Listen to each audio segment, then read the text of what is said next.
State of Affairs welcomes back Anthony Russo, President of Commerce and Industry Association of New Jersey and also CEO and publisher of Commerce Magazine. Here it is right here. Thank Commerce you for having me back. Tell folks how often this comes out. Every month we print the magazine. It's also available online.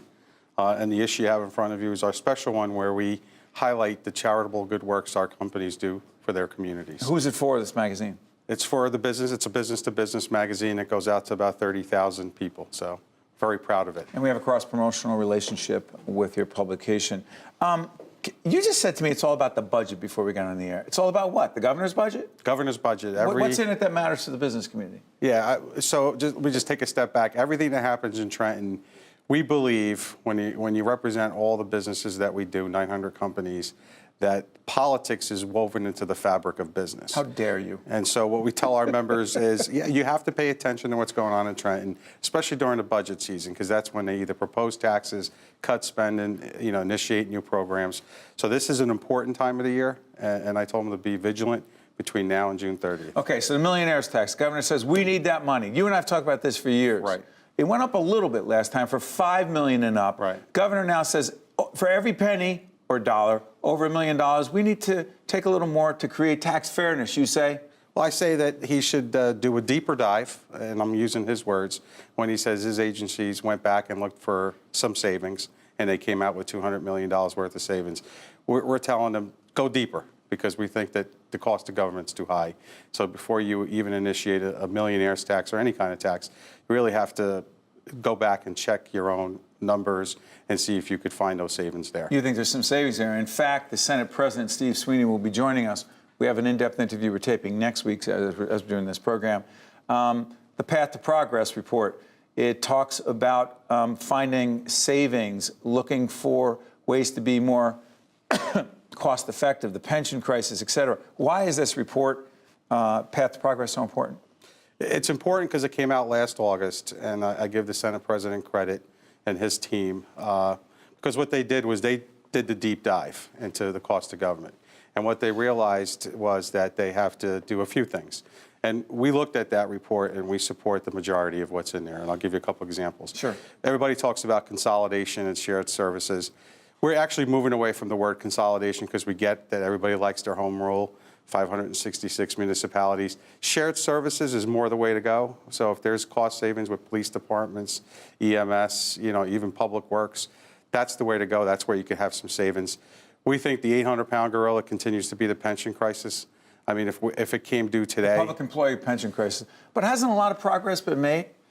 It has. Tony, going back to 2011. Yeah, 2011, the Christie administration, together with the Senate President, the Democrats, and the legislature. But didn't the Communication Workers of America, one of the largest public employee unions in the state, make an arrangement with the governor, Governor Murphy, to give back more in terms of health care costs? On the health care side, yeah, that's one argument. I'm looking at just the pension obligations. How bad is this situation? And by the way, why should someone says, I'm not a public employee, why should this matter to me? Tell them. Because it matters because at the end of the day, New Jersey's on the hook.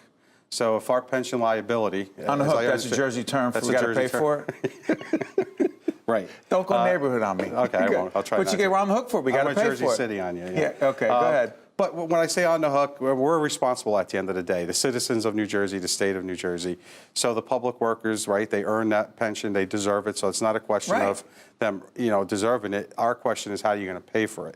So if the pension liabilities exceed $80 billion, according to some actuaries, and I know that the governor is proposing a high payment in this budget, $3.8 billion, but I think further reforms are needed. Maybe a migration to a 401k plan, maybe some cost savings that way.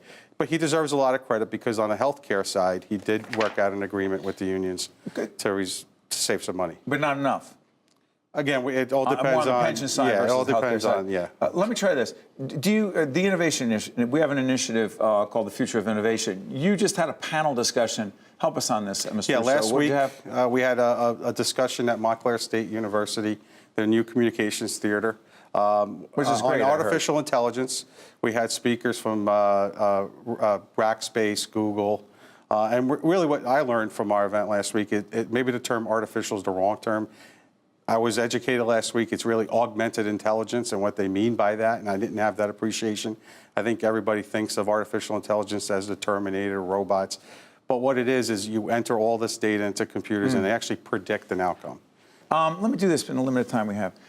This ongoing debate that if the millionaire's taxes increased, we're going to lose people. I've been at forums that you and your organization have had. I've had other people on the more progressive side of the Democratic Party who say, that's just anecdotal. The evidence doesn't back it up. If you raise taxes on millionaires, you don't lose those people because that's not the one reason why people will leave a state. It has to do with a million other things. You say? I say you're right, because it's not an easy decision to leave the state, but do you want to pass a tax that makes that decision easier to leave? And what I mean by that is if you think about the millionaires in New Jersey, a lot of them are tied into small businesses. It's family-run businesses, generational businesses. And in the global world that we live in the technology world that we live in, you could service your New Jersey clients from Pennsylvania, Florida, Delaware. It's easier so we to have move. to be careful that we just don't have these folks move out where you don't have that tax base. Can we speak about this last thing? Got 30 seconds left. Sure. Just make it clear that you do not support President Trump's initiative to cap $10,000 on our state income tax deductions, on our property tax deductions. Do you acknowledge that that's very tough for states like New Jersey? Yes, it's hurt us in the sense that it's made it difficult for the people. Got the highest property taxes in the nation. Right. So we do not support it, yeah. We would have wished that he would have done something differently. You think he might change his mind? Probably not. You got a direct line there? I do not, no. So. You got a direct line here. Thank you, Anthony Steve. Russo is president of Commerce and Industry Association of New Jersey and also the publisher and the CEO of this publication, Commerce Magazine. Good to see you, my friend. Thank you, sir. Anytime. Thank you for having me. This is State of Affairs. I'm Steve Adubato. Let's continue the conversation. So join me on Twitter at Steve Adubato. I'll make sure I see you next week.